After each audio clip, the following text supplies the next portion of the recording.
In this lesson, we're going to be looking at three other data types: the string, the Boolean, and the char.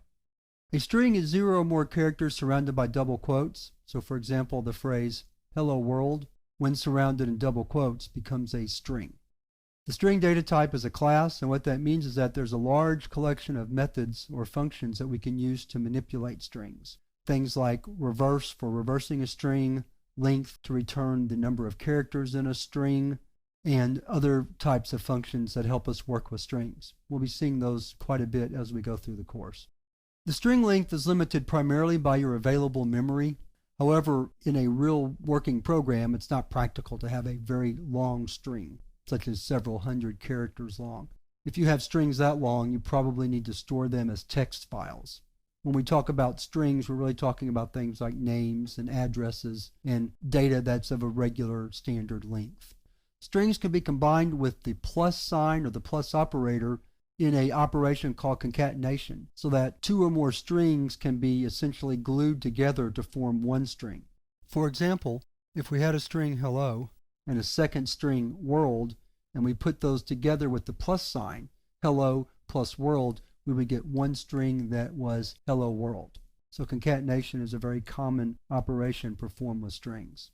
Finally, the empty string, or two double quotes side by side without any spaces, is a legal string object and is used a lot of times to initialize a string variable. And we'll be talking about that later in the course.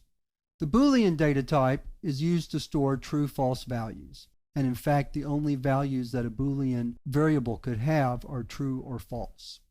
Booleans are used in situations where we want to make a comparison. For example, salary greater than 100,000 will return either a true or false value depending on what's stored or what value is stored in salary.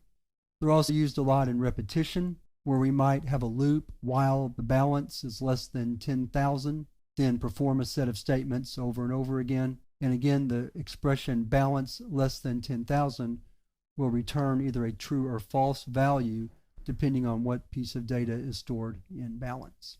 The char data type is any character in the keyboard surrounded by single quotes.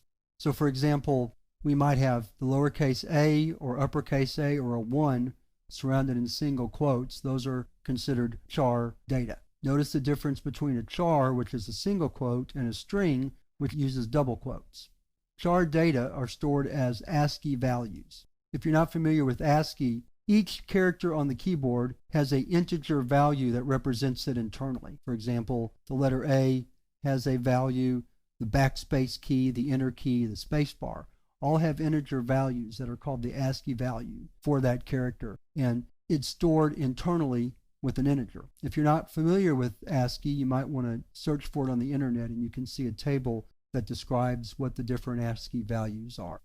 That wraps up our discussion of string, Boolean, and char, and now we're ready to move to the next lesson, where we're going to discuss the rules for creating and using variables, which are used to store data.